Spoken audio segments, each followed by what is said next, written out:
My first job was shucking clams for my grandmother on Emmons Avenue. Cutting clams is what we first learned to do when we were younger, but then we had to learn how to cut oysters, and that was a little bit harder. And if you slipped with the oyster knife, you were going to cut yourself. And there's definitely some scars to show that.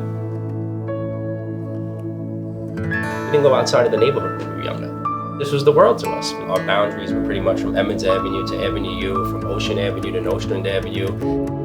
From a neighborhood that was always 1 to 3 family homes with co-op buildings and rental buildings, it's now become up to a point where the landscape has begun to change in the neighborhood. 7-story condo buildings have now become the norm.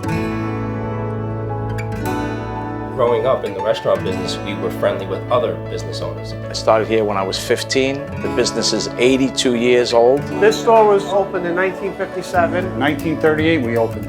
We've been in business 100 years. A great product will always be a great product. If you stay the course and you don't fix what's not broken, you're a winner.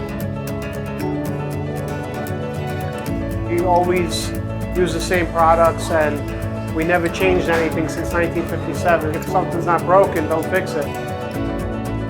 Our product is the same. The way we do business is the same. Being consistent, giving people a good product. Don't try to change, just try to be who you are. When I come back to the neighborhood, there's one place that's always home to me. Sure, the neighborhood has changed in the last 20 years, but there's one thing that hasn't changed, us.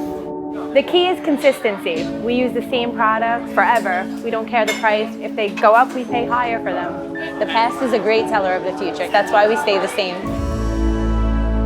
In those conversations, the word consistency was very common. They have loyal customers that come back because of the consistency. All these years later, coming back to the neighborhood, it's sort of like full circle for me. Well, life has changed, things are different. Coming back here always reminds me of growing up. This will always be home to me.